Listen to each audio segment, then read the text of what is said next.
Hello again. We're ready for another video. I've had so many people ask, when are you going to get another one of those wonderful videos out? Well, I told them I'm trying to work on it. So here's the next one, and it's an important one too. First of all, you probably maybe need some pencil and paper to write this down. I don't guess you do. You can keep it on the computer. As of today, we're planning on meeting as a group to meet each other, see each other, and for me to pass out tickets and flight bags and all kinds of papers sent by international tours to you. And that date will be on a Sunday afternoon, March the 5th at 3 o'clock in Cannon Hall at our church, the Episcopal Church. And you can't miss the Episcopal Church, especially if you have one of those GPS. What? GPS. GPS on your car. My helper is at the camera today. You'll notice how much better that there is picture. That's 3 o'clock at the Episcopal Church of the Redeemer in Brookhaven in Cannon Hall. And it's like right across the street from Piggly Wiggly and across the other street from the School of Fine Arts. And there's a stoplight there, and you can't miss it. But that will be our first and only meeting, so it'll be important that we'll have things to give out. I'll give you pieces of paper that I've talked about to put in your luggage, put in your pocket, put in your carry-on, things like that. So start now to work out your schedule to be here that time. All right, now the main thing I want to do today, besides that was the main thing, is to answer some questions I've gotten. I've had some really good questions from some really good people. I would like to say that in the past, the award for asking the most questions probably went to Lynn Holiday, but she has been dethroned. We now have a new person going that asks many more questions than Lynn. I'm just kidding her, because she said she appreciated all the humor that I have. So here are the questions that Stringer has asked. And the first one is, can you send me a German-Swiss map with our tour plotted? And of course I sent all of you one. I didn't draw lines between the places we're going because we will probably go the most scenic route between those places. You know, if I draw a line, it would simply mean we go from here to there, which is fine. But I know the last time we went over the river and through the woods to get to see everything and take pictures and stop in the little towns for some German ice cream and pretzels and things like that. So look at your map so you will. It's important for me that you know where you're going. I keep going back to that sweet little lady that I'm not going to tell you. Some of you will know her. That we went to Ireland, and she got up the next morning and was sitting in the lobby she was a widow, between 3 or 4 very wealthy looking men, and she says, I just can't believe that I'm here in Israel. And of course we all laughed and told her, guess what? She wasn't in Israel. She was in Ireland, which seemed like a very big shock to her. But anyway, to go on, there is your map. Number 2 question. Where do I purchase euros as advised prior to our trip? Well, I tried to be light and say, you know, go to any of the tellers at Walmart and just tell them you want $50 worth of euros. No, I wouldn't do that. First of all, you're not going to get anywhere. You might want to call around to your banks that are near you and ask, do they deal in foreign currency? And as I said in a letter to her, some will be surprised there is such a thing as foreign currency. But ask them, do they order foreign currency? And how long does it usually take to come in? And what's the latest exchange rate? Now that's why I tell you to get only like $50 worth of euros. And I have another question about this in just a minute. But you'll get a terrible rate over here because it's over here. And they'll charge you a fee for getting these euros sent to them. So don't get many, although they will spend nicely. It's just an emergency if we need before we get to one of those bankomats, ATM machines. I'll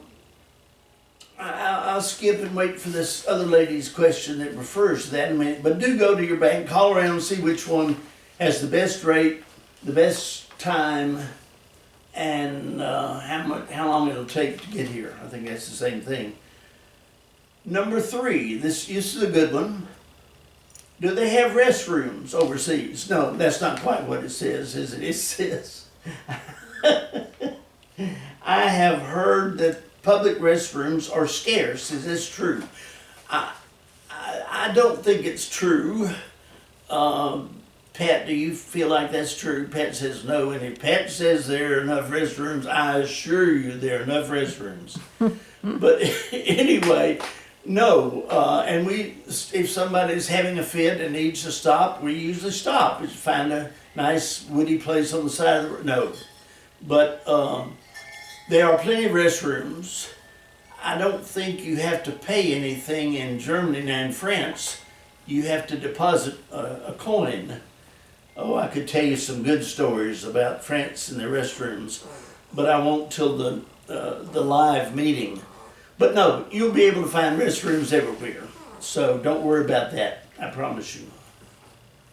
Number 4, will you please send a video with your pronunciation of the suggested phrases that we should know prior to the trip? Well, I sent one that has all kinds of pronunciations of all words and phrases. You really don't have to know all those words. I would especially get in on the vocabulary part.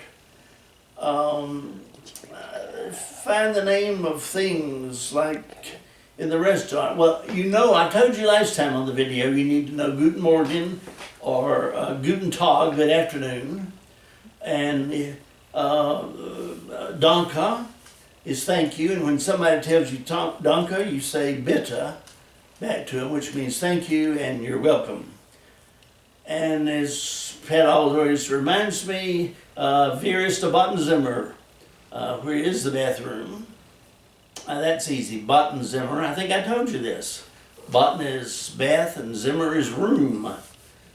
I told you, we went to this marvelous casino that we go by. I wish we could go in this time. It wouldn't be open, but they let us in. It's called, in a little town called Botten, because it has hot springs there, and it's named Bath.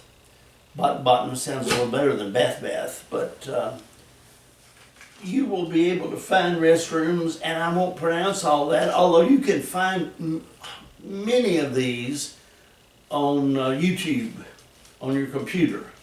Or if you're lucky enough, as Jean was, who knew several people that are from Germany that have come over here to ask for some of her recipes, and that are Phi Beta Lambda, no, it's not Phi Beta, it's Kappa Delta, Kappa, anyway, she knows what it is. You remember the name of her sorority? Anyway, you will be able to pronounce everything we need, and we'll practice too. Some of you told me you were practicing. I would love to have heard it. Me too. I'm not fluent in German. 9. Number 5. Do I plan on checking one suitcase and carrying one carry-on? Yes. You may check one free of charge for transatlantic flights. And I think I did send you I did, the dimensions of American Airlines allowance for baggage. And the carry-on can be nice size, but just so it gets up in the overhead compartment or under the seat ahead of you, or you can put your feet on top of it and hide it from the stewardess or steward or flight attendant. Yes. But yes, check one. and carry one. Number 6, we're going on this same person. Not going to mention any names. What is the best underclothing gadget? I really had to think about that a while. For holding my passport and money on my person. That's a very good question. Now, Pat got me and her last year, was the year before last, let's be precise, a little thing that goes around your neck, and the strap has got wire in it so it can't be cut, to keep our passport and money in. I now have a billfold that fits in my front pocket that theoretically is much harder to pick, but they are professional over there. You can ask Jean about the French ones. And I'll try to warn you in advance of where to hold on to everything. But I would look online. Or where else would they have those, Pat? You think they'd have them at... Any luggage place. Any luggage place, that's a good answer, yes. Any luggage place. Tell them you want something secure to put your passport and money in overseas. I hope that answers your questions, Karen. I mean, no names.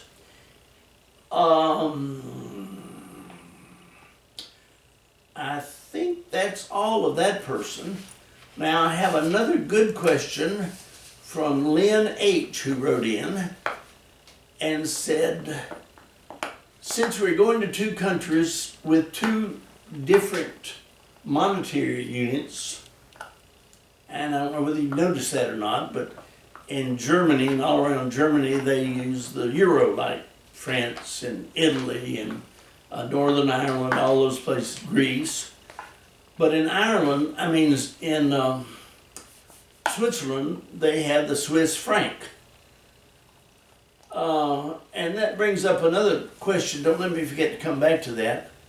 You'll find that some people in Switzerland speak German, those that are closer to Germany, but the others that are in the south that are closer to France speak French also. So if you can speak either German or French, you've kind of got it made over there too. Don't worry about it. But no, I wouldn't get any.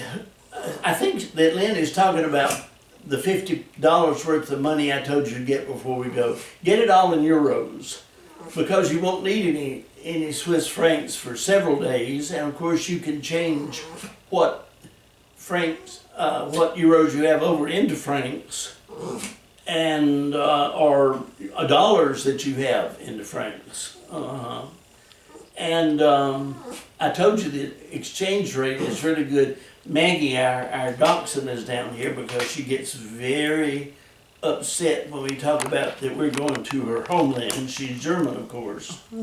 That she wants to go back to Deutschland because she's a Deutsch dog. And we'll have to bring her some Wiener Schnitzel or some kind of those good sausages. Anyway, that covers the questions that I have here. Now, as you think of questions, write them down or go ahead and send them to me, and I'll let them collect till the next video. And if you need to call me, feel free to do so as we approach the last month here. You have my phone number. By the way, I have a new phone. That's why I hadn't done this in a while, is because it's ringing even as we speak. They lost all my numbers, every number I had, which are some of yours, of course. So if you don't mind, and this is an important one, send me probably as a message, right, Pat? So it won't be public knowledge, your phone number, cell number, or something like that. And many times I fix a list of all your cell numbers and give it to each person on the trip, so if anybody gets lost, we can call them or they can call us too. But I'll take care of that if you'll just send me your phone number that you wish to be contacted. I plan to call all of you in the next week, within the next week. Anything else, Pat, that I've thought about? I've heard from several of you. It's really hard to believe that it's just about a month till we literally take off. I have two people that may have dropped out if we ever find them. And if they do drop out, which is going to be bad for them at this point because I don't think they have any insurance and going to lose a lot of money, but that's not your worry. We may have 2 extra seats open up if you know anybody at the last minute saying, woo, I wish I had gone with you on that trip. First come, first served on that. But again, just let me know. Well, I guess that's all right now. I hope you're enjoying this beautiful spring, and I'm looking forward to being in Germany and Switzerland. You saw Lucy in Switzerland. I thought that would be a little lighthearted. I didn't get many people wrote back and said that was funny when they got in the avalanche. They didn't laugh. But anyway, we'll have another one of these next week for sure, if not before. And thank you again for going with us. We're getting excited. Pat's getting excited. Her foot is getting better. Everything is going pretty good. So call me, text me, message, anything, and I'll see you next time, and auf Wiedersehen.